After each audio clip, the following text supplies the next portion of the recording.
A vast complex built on grand ambitions. This was going to be a place that would represent the highest aspirations of the Soviet Union. A Liberian hotel haunted by a tumultuous past. At one point, this former five-star hotel housed thousands of squatters. Indigenous ruins in Arizona given new life by an explosive event. It must have been a truly awe-inspiring thing to witness.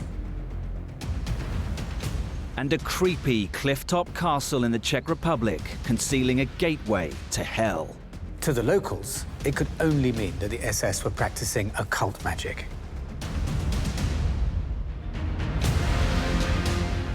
Decaying relics. Ruins of lost worlds. Sites haunted by the past.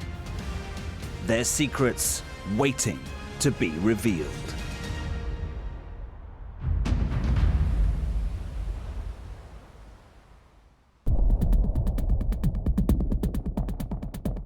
In the disputed region of Abkhazia is the wreckage of a site where a nation's dream became a nightmare.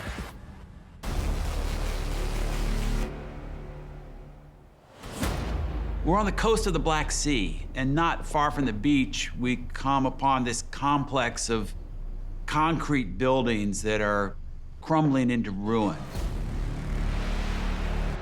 It's this Soviet constructivist architecture, very practical, very heroic, very grand scale. It's hard to say at first glance what this thing is. There's something unmistakably apocalyptic about this site. But what was it for? And why is it now in ruins? At one time, this location promised to deliver heroic victory over Western rivals. When you go inside, it very much has the look of a dormitory, a hotel, a barracks, because you've got these long hallways with, small rooms off each. At one end, the roof is completely gone, and that exposes a massive swimming pool. Certainly no hotel would need an Olympic-sized swimming pool, so this was clearly something else. This was once a center of excellence, but something catastrophic destroyed it, the legacy of which is still being felt today.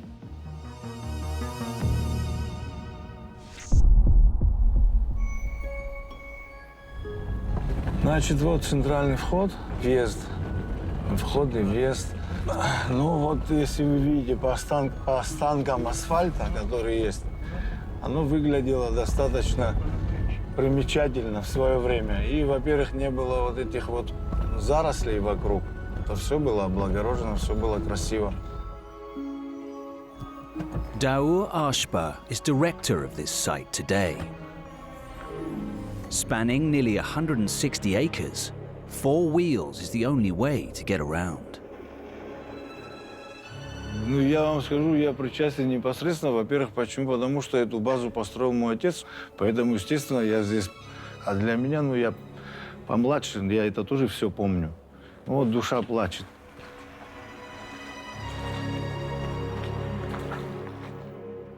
The first thing to say about where we are is that the country we're in, Abkhazia, doesn't really exist. But try telling that to the 240,000 people who live here, and you're not going to get the warmest of welcomes. It's not recognized as an independent nation, but it sees itself as a distinct people and a distinct land. During the days of the Soviet Union, this region was part of the Republic of Georgia, which itself was part of the USSR. And that's where the story of this complex really begins. Initiated in the mid-1960s, the project was part of a grand and ambitious plan. If buildings can represent dreams and aspirations, then this one certainly did that. This was going to be a center that would bring together the best and the brightest from all across the Soviet Union and train them for a very distinct type of world domination.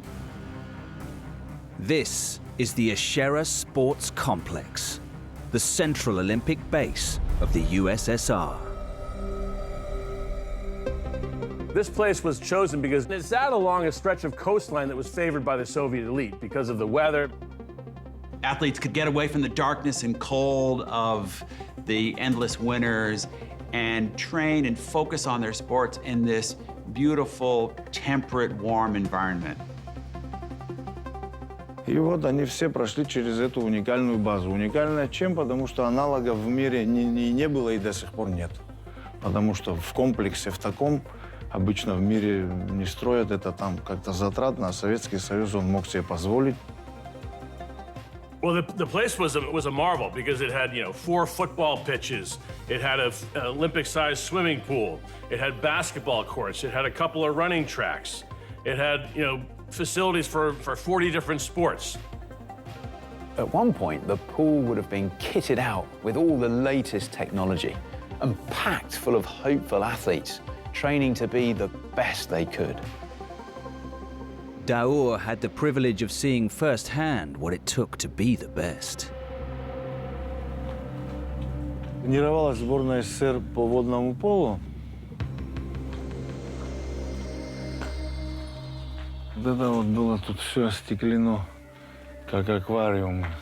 Мы могли вот здесь вот сзади стоять за стеклом и смотреть, как тренируются команды. To house all the athletes, there was a 9-story accommodation block, which also had a huge canteen, serving the very best food.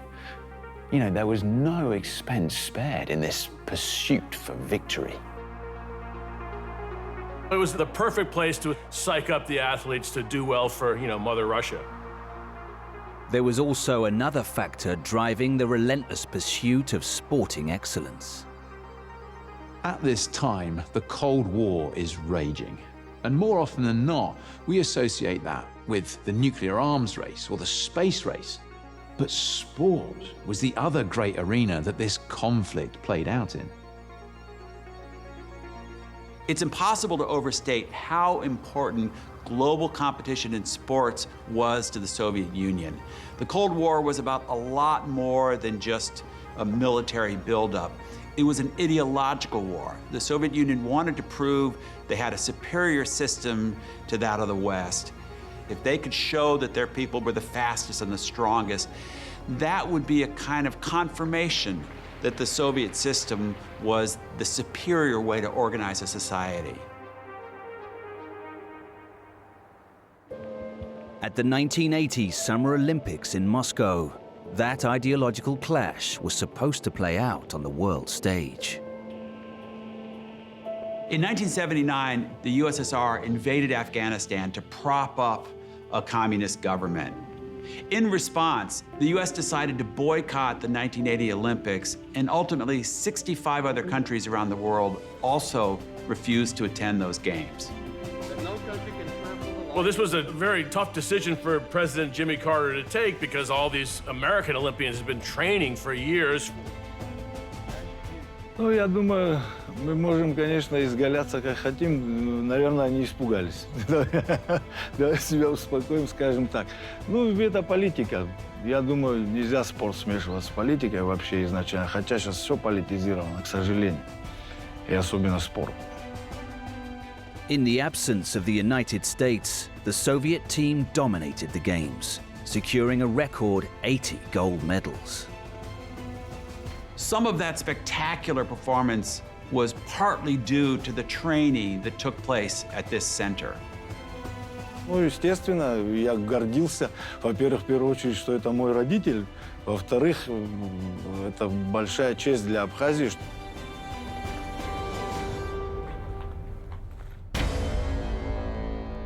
But the boycott of the Games was not the only thing to raise eyebrows. It was the first and only Games since not to disqualify a single athlete for using performance-enhancing drugs. Now, this was unheard of. Clearly, When you look at their medal haul in the 1980 Olympics, you have to question whether this was all clean, and there was a lot of controversy at the time about how clean were they. Whatever the truth, one thing is certain. For the next decade, this facility continued to churn out world-beating athletes. But it wouldn't be long before the whole thing came crashing down. Change was coming. By the early 90s, the Ashera Sports Complex was becoming an arena for a very different kind of battle. As the Soviet Union collapsed, its control over the various Soviet states collapsed as well. And many of those states began to dissolve into warring factions. Georgia emerged as an independent state, including this Abkhazi province. And so in 1992, the Abkhazi population of Georgia tried to separate from Georgia and form their own state. And of course, the Georgians resisted. And they used, the most merciless tactics to put the Abkhazi down. Нет, уже тут как бы после развала Союза уже, практически не было. Если кто-то и находился, я думаю, их быстро эвакуировали. For over a year, there was vicious fighting in the streets. The conflict claiming the lives of over 15,000 people. The war got very ugly. People of Georgian backgrounds were killed and driven out of Abkhazia by the thousands. And it's suspected that much of the violence between the Abkhazi and the Georgians in this civil war was fostered by the Russians, who had a vested interest in keeping Georgia unstable and sort of in the de facto Soviet grasp. In the chaos of war, both sides were accused of committing terrible atrocities. This building was caught in the deadly crossfire. This sports complex, unfortunately, sat in the cockpit of the war between the Abkhazi and the Georgians. It's in that westernmost area. And so it becomes yet another front in the fighting. Да, потому что тут вот буквально недалеко вот река и противостояние. И тут могли быть и снайпера, и, я думаю, и в этом высоком здании сверху. Но это тоже такое дело опасное. Естественно, постреляли, наверное, и отсюда, и сюда. Фактически вот все в зоне досягаемости, в такой, что вот оно так вот пострадало, претерпело такие разрушения от боевых действий. These buildings were so damaged that they were really beyond repair.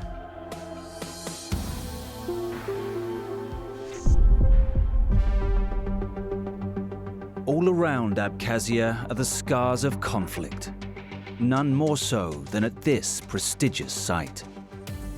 But Daur is confident the days of glory will return. Место-то хорошее. Я думаю, что и для объектов, которые можно здесь построить, спортивные, и само по себе климатическим. Так что, не знаю, надеемся, что все-таки когда-нибудь здесь опять все расцветет. Whether that happens or not, nobody knows. And until then, well, it's empty. And it remains isolated, much like Abkhazia.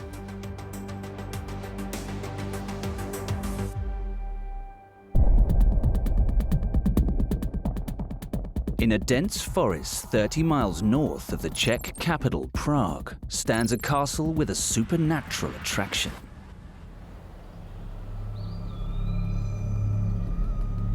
The deep orange forest stretches out in every direction. Then, through a clearing in the trees, you see this monumental structure. It feels still, eerie. Inside, the unnerving atmosphere becomes ever more acute. As your eyes become accustomed to the darkness, you start to see horrible metal instruments and symbols of the occult. These thrones are adorned with satanic symbolism, and there are these grotesque faces carved into the structures. For centuries, this isolated stronghold has been a magnet for those obsessed with its dark power. Evil men have come to this place and they have committed unspeakable acts.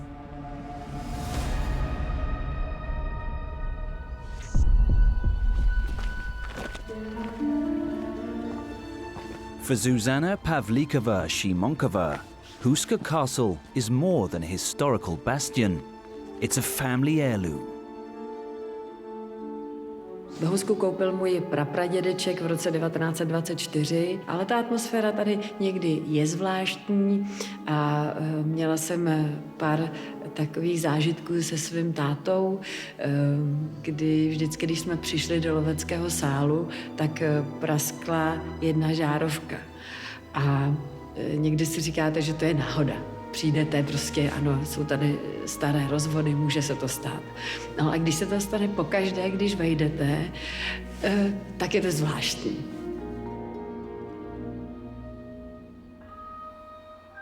Huska Castle has been confiscated from its owners at least 3 times in its history.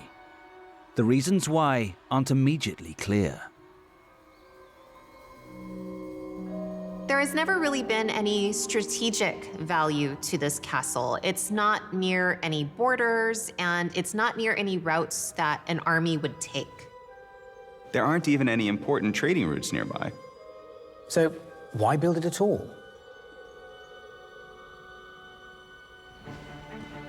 As the castle keeper, Miroslav Konopasek knows, at Huska, the devil is in the detail. Takže přišli jsme do nejstarší části hradu. Kapli tehdy svěřili archandělovi Michaelovi. Na této stěně bojuje s drakem, co byl symbolem zla. He's long been associated with good overcoming evil, the battle between heaven and hell. There's a very good reason why he's painted on these walls. It's a story that dates back to the 9th century, before the castle or chapel existed. V 9. století právě na tomto místě pod našima nohama měla puknout zem, prasknout skála. Vznikla štěrbina, trhlina tak hluboká, kterou tehdejší lidé komentovali jako díru nebo bránu do pekel. Determined to explore what lay in the depths of this pit, a powerful local lord turned to those desperate enough to find out. Prisoners sentenced to death could earn a pardon if they agreed to be lowered into this allegedly bottomless pit and then come back and report what they saw. When the first man was lowered into the pit, he began screaming in horror after just a few seconds, and he begged to be pulled back up. When he was hauled out, it was reported that his hair had turned shock white, that he appeared to have aged 30 years, and he was extremely wrinkled all over. Komentoval tak, že peklo dole pod hradem je daleko horší než trest, který ho tu čeká. Real or imagined, the locals' terror was genuine enough for them to seal over the pit, building the chapel and castle on top. What better to cover an entrance to hell than a chapel dedicated to the archangel who does battle with Satan himself? Although the pit was sealed, the malevolent spirit of Huska continued to attract attention. During the 30 Years' War in the 1600s, Huska Castle fell under the control of the Swedish army. Their commander, Aronto, remained after the war and sought to harness the power of hell for his own gain. He was obsessed with legends surrounding the castle, and it is rumored that he even performed black magic rituals to try to achieve immortality. His looting of the local area soon riled up the villagers, putting his claims of immortality to the test. Oni vypsali na velitele té švédské posádky, Orond se jmenoval, 100 zlatých odměny. with a sizable bounty on his head, he was shot to death by two opportunistic local huntsmen.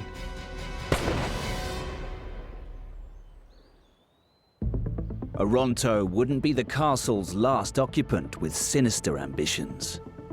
In the late 1930s, it attracted the attention of some notorious occultists.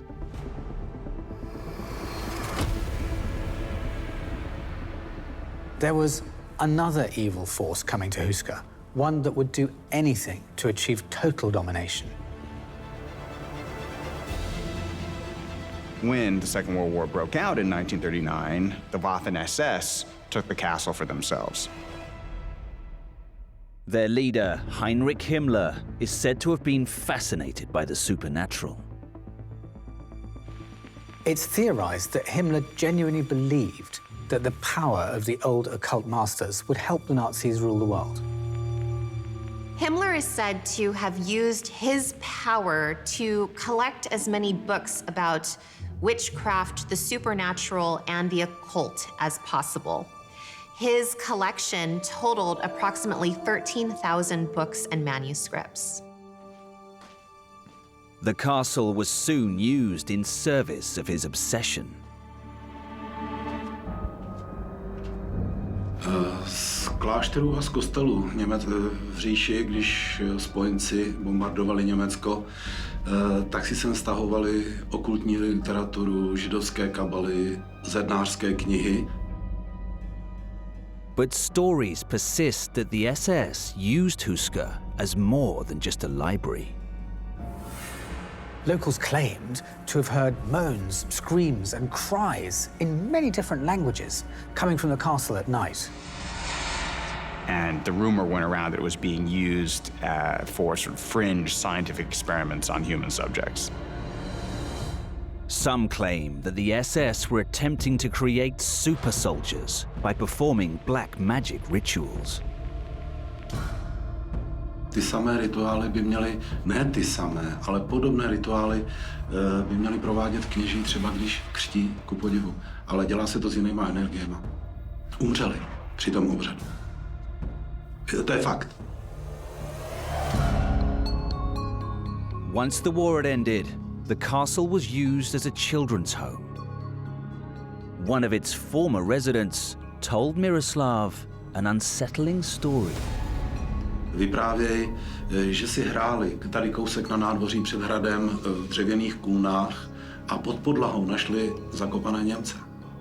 4 dny je nepustili ven z hradu, přijeli divné uniformy, jo, jak nebyli to vojáci, nebyli to hasiči, nebyli to policajti. Já si myslím, že to byli ty překabátěný Němci už do jiných uniform a že v podstatě tady ukazovali, co to vyváděli. The truth of what happened here may never be known. But there is no doubt that a very real evil did stalk these halls. It's clear that Himmler and some of his crackpot henchmen in the SS were profoundly into the occult, but there's also a lot of exaggeration around how widespread that was. Sometimes it's difficult for us to understand how people could be so evil, so we conjure these wild conspiracy theories to try to explain human psychology that we can't comprehend.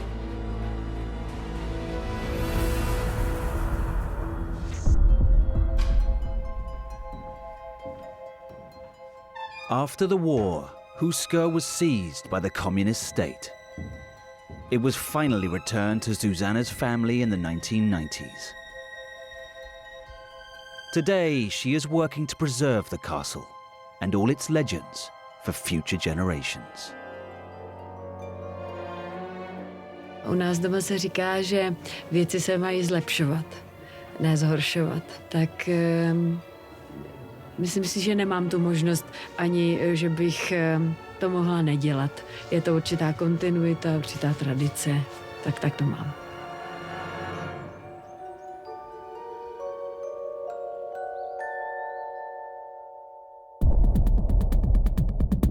On the coast of West Africa is a scarred structure that embodies a country's devastating past.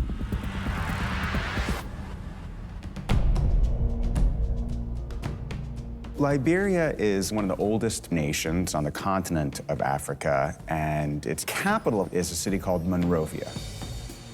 Monrovia is a vibrant city with mainly low-rise buildings.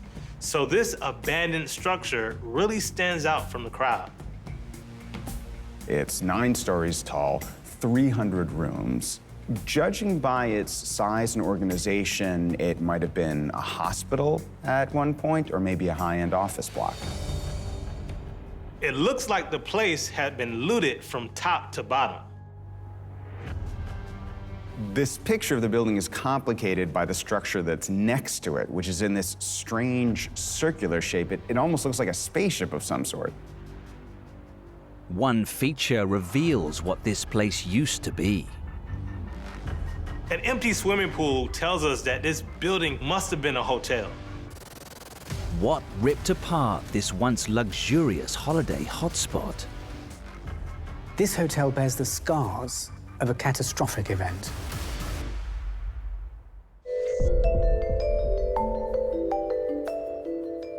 Liberia is one of the poorest countries in the world, so it's easy to forget that it was once one of Africa's richest nations.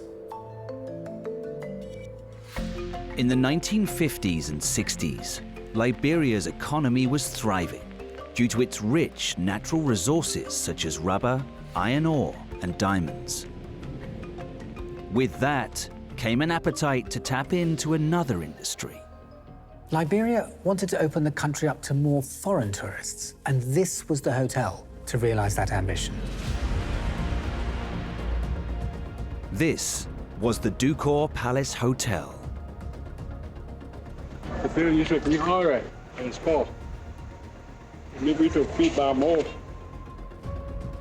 Henry Buckle used to work here as a bartender.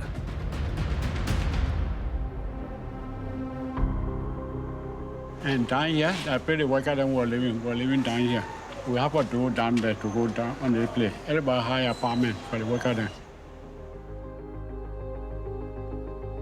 Built in 1960, the Ducor Palace was operated by a well-known hotel empire.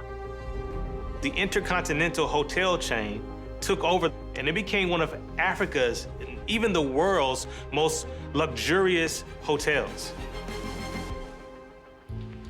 Africa's first 5-star hotel changed the face of Liberia's capital. The hotel illuminated Monrovia's skies, and it was the heart and soul of the city. And it was a stomping ground for many of the rich and famous, and hosted important African leaders. One caretaker claimed he even saw Idi Amin, the Ugandan dictator, swimming in the pool while still wearing his gun. People on the side here, they come to take room on the side for the sea view. People used to come here, so now about 40, 50 people will get on one floor. Because truly always let to be together.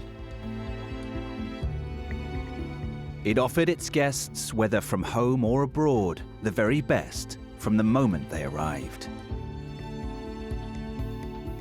The architecture was big, bold, and modern. It had a covered circular driveway with these beautiful blue tiles, so the guests really got dropped off in style. And here used to be the entrance of the building. You car, the car put you down here, then you walk, the car go around, it go back, then you come back, while he gets waiting for him. From the lobby, you could ascend the grand circular stairway to the main restaurant. And the creme de la creme, a 360-degree rooftop bar from which to enjoy the vista. Henry's career in the hotel evolved from bartender to chef. So bartender, I go and take my order. I carry paper in the kitchen. So after I start doing it, I start learning how to cook. Because if I carry paper in the kitchen, I will stand there and look how the cook facing the food. In the 1960s and 1970s, it was a place of prosperity and extreme privilege. However, by the 1980s, a radical change was on the horizon. Intercontinental ceased management of Ducor Palace. It was only the start of the hotel's troubles. In 1989, a civil war was about to break out in Liberia, and the hotel reacted by closing its doors to visitors. Trained rebels invaded Liberia from the neighboring country, the Ivory Coast. They were led by Charles Taylor, who wanted to overthrow the Liberian government and take over. Taylor, a sacked government worker, had fled to the US, where he was imprisoned, only to escape and return home as head of a rebel militia. But they weren't the only insurgents determined to topple the regime. In 1990, a rival guerrilla force beat them to it, torturing and murdering the president. Once that was done, both groups turned against each other and plunged Liberia into a civil war.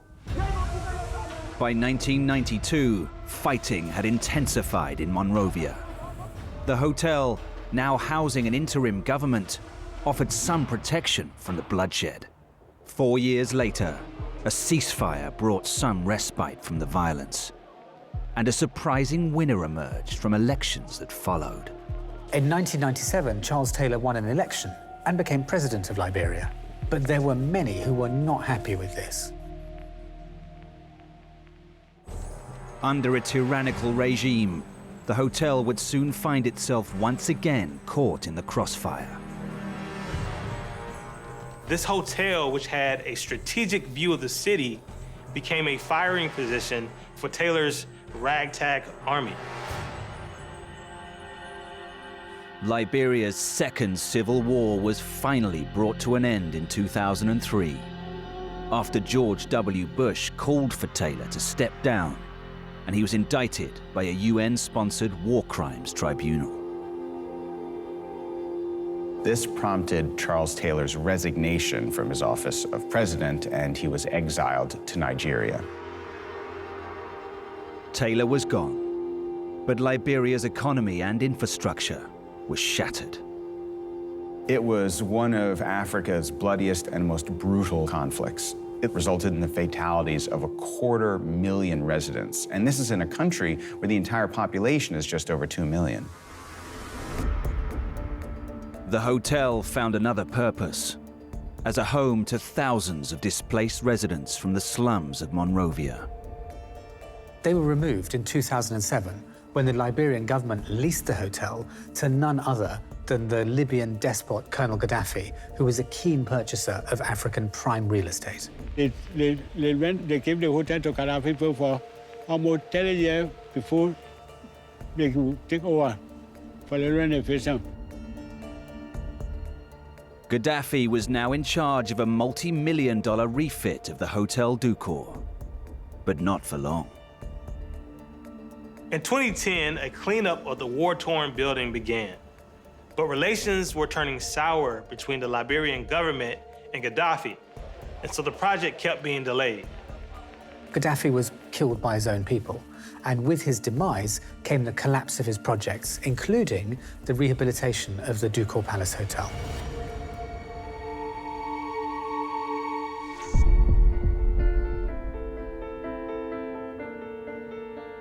Liberia is in the midst of a slow, painful process of rebuilding following its civil war. Hotels are once again starting to open for business for tourists. Although there are still no plans to revive what was once the pride of Liberia, it remains a special place for Monrovia's residents. Locals still like to visit. They spend special occasions here, such as Christmas and Independence Day, so they can admire its spectacular views. In north-central Arizona, USA, concealed within a barren land, is the story of a way of life forever lost. They call it the painted desert for a reason. The rocks and stones and spaces just have so many different colors. Nature has created this space that it looks like an artist has taken to it. It's just so beautiful. almost blending in with the landscape, you start to pick out these structures. As you get a little bit closer, you can see that these are definitely man-made. They have stacked stones and were once very carefully built. As you go from room to room, it becomes clear that this was part of a really large settlement. Distinctive dark features in the surrounding terrain are a telltale reminder of a violent past. Nearby, the geology around the trails starts to look a bit different. This rock looks to be lava flows. In the distance, you can see a distinctly shaped hill. And as you get closer, you realize it's a volcano. Could this have something to do with these ruins in the desert?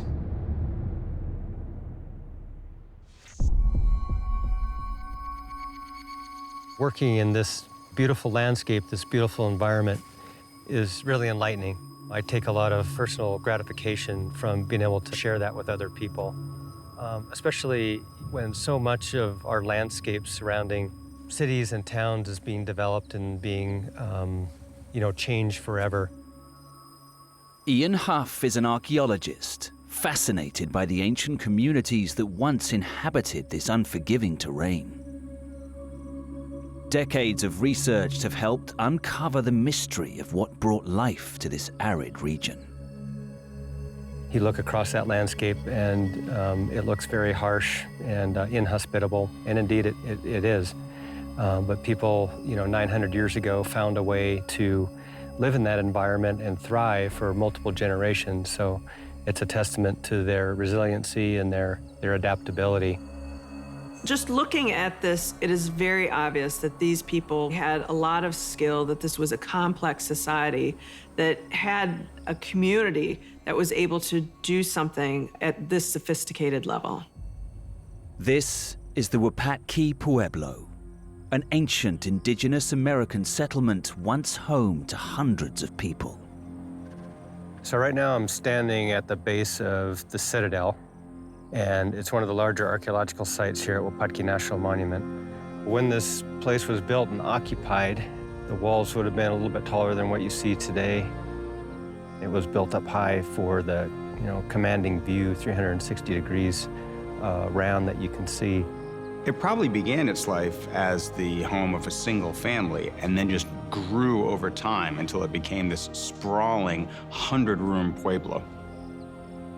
And within the middle may have been an open area or a plaza, and people would have been going about daily activities, and that could be anything from preparing food to, playing with children to just going about daily chores. The people that called this home were some of the first to roam this parched land, and they came from far and wide.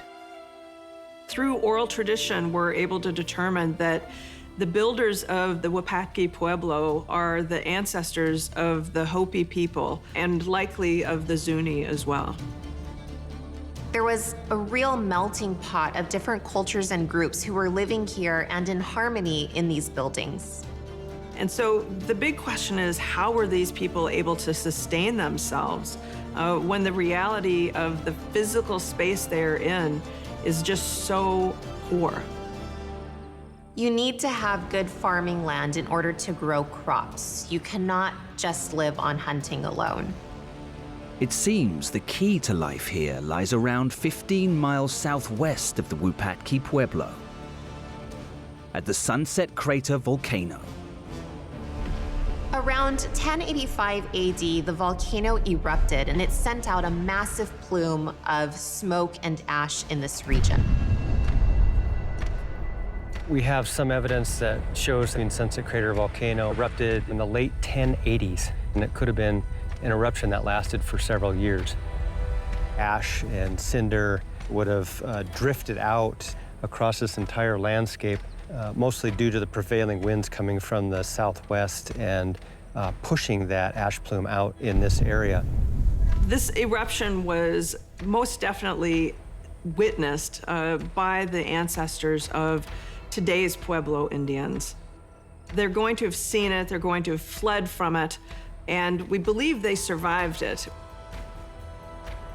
It changed the lives of the people living here, but probably not in the way you imagine it. Instead of destroying life here, it created the conditions for a community to prosper. At several points during the explosion, cindery ash was thrown up to 18 miles into the air. All of this volcanic material settled on the landscape and acted as a kind of sponge. It helped the soil absorb water, and it made it possible for this new community to grow food and survive. But the life-giving force that spewed forth from the volcano's bowels would soon be depleted. It looks like people stopped building additional rooms and expanding the pueblo in 1225 or 1250, and certainly by 1250, it appears people are leaving that particular location to set up pueblos in nearby areas, not that far away. The theories today about the Wapapki Pueblo is that after 100 years or so, the soil had lost its fertility. The ash had degraded enough that it wasn't able to sustain the soil anymore, and so the people moved on. But that wasn't the end. About 500 years later, Navajo people took up residence in the region. In time, a controversial new government policy threatened the Navajos' very existence. In the 1860s, the Navajo were one of those people who were moved by force. They were made to walk 500 miles away from the area where they had been living to a reservation system. Peshlakai Etsidi and his wives were amongst the people who were forced to march to Fort Sumner and held there.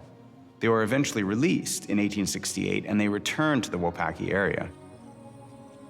But the Peshlakai family's life at Wapatki ends with the death of Stella Peshlakai.